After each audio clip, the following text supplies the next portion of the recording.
Hello guys, मैं हूं बुशरा खानम और आप देख रहे हैं बीके लॉ। आज का हमारा टॉपिक है crime definitions, essential of crimes, stages of crimes with example explain किया जाएगा। तो पहले हम स्टार्ट करते हैं क्राइम से। तो क्राइम एक ऐसा एक्ट है जो सामाजिक और लॉ के अगेंस्ट कोई एक्ट हो, कोई ऑफेंस हो, यानी किसी इंडिविजुअल पर्सन के नहीं बल्कि पूरे समाज के अगेंस्ट कोई क्राइम कमिट होता है तो उसे हम क्राइम की डेफिनेशन में इन्वॉल्व करेंगे। For example murder, kidnapping, rape या रॉबरी, इसे हम क्राइम कहते हैं।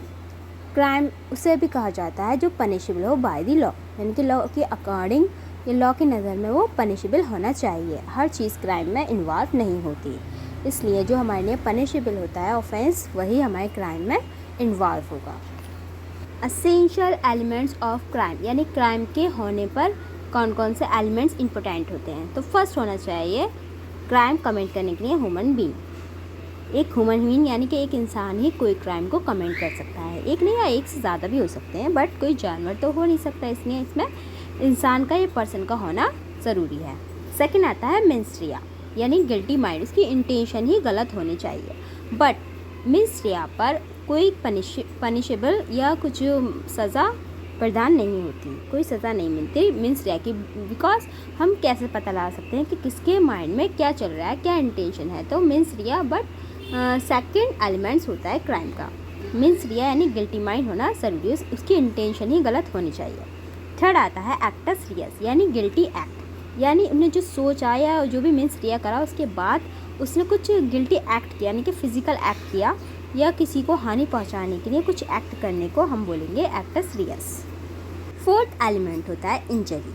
अब पहले एक ह्यूमन बीइंग हुआ, फिर उसने एक गिल्टी माइंड किया, यानी कि उसने एक इंटेंशन ही गलत सोची, फिर एक्टस रियस यानी कि एक फिजिकल एक्ट किया जिससे दूसरे को हार्म हो, एंड इंजरी भी होना चाहिए, यानी कि उसने जो भी एक्ट किया उससे किसी पर्सन को उसकी रेपुटेशन को या फिजिकल, मेंटली या रेपुटेशन या रिलेटेड टू प्रॉपर्टी या सोसाइटी या किसी इंडिविजुअल पर्सन को कोई इंजरी होना चाहिए, कोई हार्मफुल एक्ट उसके साथ होना चाहिए, तब वो कंप्लीट क्राइम माना जाएगा।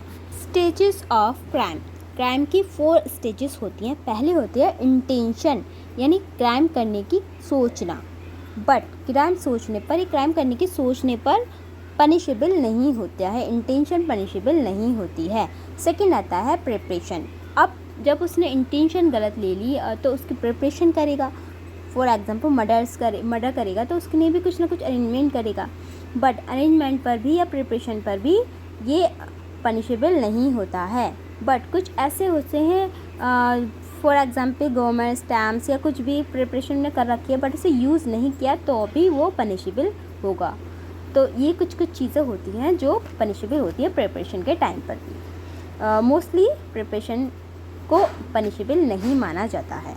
एंड थर्ड आता है अटेम्प्ट, यानी क्राइम को अंजाम देना या क्राइम करने की कोशिश करना। एंड फोर्थ आता है कंप्लीशन, यानी कि क्राइम को कंप्लीट हो जाना। फॉर एग्जांपल उन्होंने अटेम्प्ट किया किसी का मर्डर करने के लिए और वो मर जाता है तो वो हुआ कंप्लीशन। तो ये होती है हमारी 4th stage of the crime. इसे थोड़ा और अच्छे से एग्जांपल के साथ समझते हैं। इंटेंशन, यानी कि ए ने बी का मर्डर करने की सिर्फ सोचा, यानी कि इंटेंशन उसकी गिल्टी थी। उसके बाद उनने प्रिपरेशन करी, यानी कि उसने एक दुकान पर जाकर एक पॉइज़न लिया बी के लिए चाय में मिलाने के लिए। अटेम्प्ट, यानी कि उसने एक एक्ट किया, फिजिकल एक्ट किया कि उसने बी की चाय में पॉइज़न मिक्स कर दिया। Completion, B forget to drink his tea, मान लिए बी ने चाय को पीना भूल गया तो इसे हम क्या कहेंगे, इंचोएट, यानी कि ये कंप्लीट मर्डर नहीं हुआ है, बट मर्डर तो कोशिश तो करी इसने, तो इसलिए ये पनिशेबल होगा, बट अटेम्प्ट टू मर्डर के लिए होगा। तो आज हमने समझा क्राइम क्या होता है, एसेंशियल एलिमेंट्स ऑफ क्राइम कौन कौन से होते हैं, स्टेजेस ऑफ क्राइम 4 कौन कौन से होते हैं, विद एग्जाम्पल के साथ आज हमने इसको समझा है। तो उम्मीद करती हूँ आपको मेरी वीडियो काफ़ी यूज़फुल रही होगी और ऐसी वीडियोस देखने के लिए मेरे चैनल को लाइक और सब्सक्राइब करना ना भूलें। मिलते हैं नेक्स्ट वीडियो में, तब तक के लिए bye bye and thank you for watching.